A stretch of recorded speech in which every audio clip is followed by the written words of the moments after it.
Notre vie est remplie de moments de stress, de chagrin et de regrets, peut-être à cause de problèmes financiers, de soucis de santé, de difficultés conjugales ou de problèmes liés aux enfants.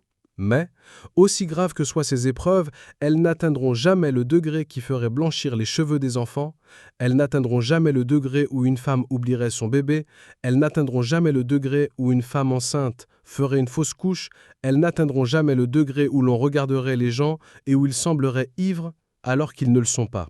Toutes ces descriptions sont propres à un seul jour, le jour du jugement.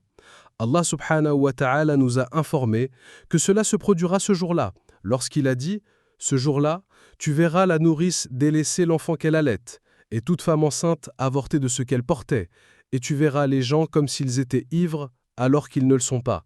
Mais le châtiment d'Allah est dur.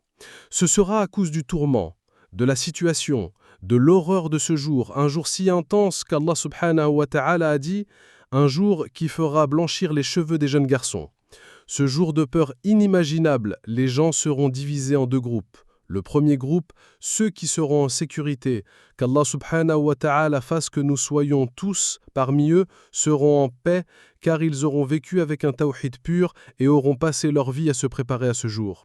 Ils auront souffert dans cette dunya, mais seront en sécurité ce jour-là. Allah subhanahu wa ta'ala dit « Ceux-là seront en sécurité ». Et dans un autre verset, « La grande terreur ne les affligera pas ». Le second groupe sera terrifié et plein de regrets. Ils crieront « Ô Allah, renvoie-nous, afin que nous puissions agir autrement que ce que nous faisions. Nous voulons faire le bien maintenant, accomplir des œuvres pieuses au lieu du mal que nous faisions. » Et dans un autre verset, ils diront « Ô Allah, maintenant nous voyons l'enfer, maintenant nous l'entendons. Ô Allah, renvoie-nous, nous avons maintenant la certitude qu'il existe. » Ce jour-là, qu'Allah subhanahu wa ta'ala a appelé Yawm al-Hasra, le jour du regret, est mentionné dans la sourate Maryam et avertit-les du jour du regret. Le messager d'Allah subhanahu wa ta'ala a cité plusieurs causes de regret ce jour-là. Premièrement, ne pas avoir accordé à la sourate al-Baqarah l'attention qu'elle mérite. Le prophète sallallahu alayhi wa sallam a dit « Récitez la sourate al-Baqarah, car sa récitation constante apporte la baraka dans la vie, et la délaisser sera une cause de regret le jour du jugement. » Les magiciens ne peuvent atteindre celui qui la récite régulièrement.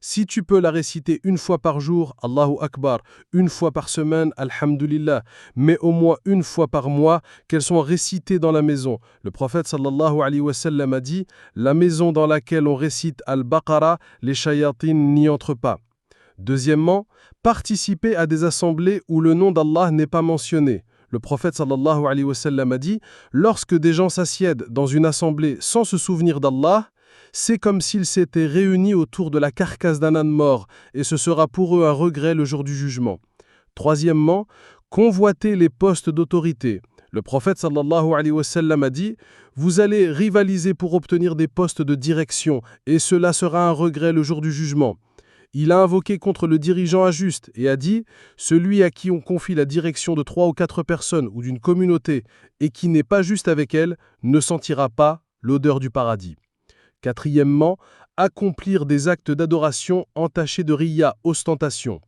Rechercher l'approbation des gens anéantit les œuvres, quelle que soit leur ampleur.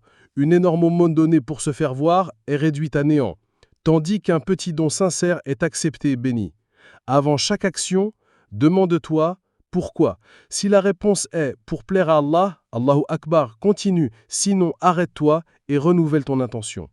Cinquièmement, la médisance. Le prophète sallallahu alayhi wa sallam a dit « Celui qui a lésé son frère doit se réconcilier avec lui dès à présent, car au jour du jugement, il n'y aura ni dirham ni dinar. La monnaie sera les bons actes et les mauvaises actions. Celui qui médit des autres lui donnera ses bonnes actions, et s'il n'en a plus, il prendra de ses mauvaises actions. » Sixièmement, ne pas avoir profité de chaque instant de vie. Le jour du jugement, certains diront « Ô malheur à moi, si seulement j'avais préparé ma vie. Ô Allah, par tes plus beaux noms, ne fais pas de nous ceux qui diront ce jour-là « Si seulement j'avais fait plus », mais fais de nous ceux qui auront préparé leur rencontre avec toi.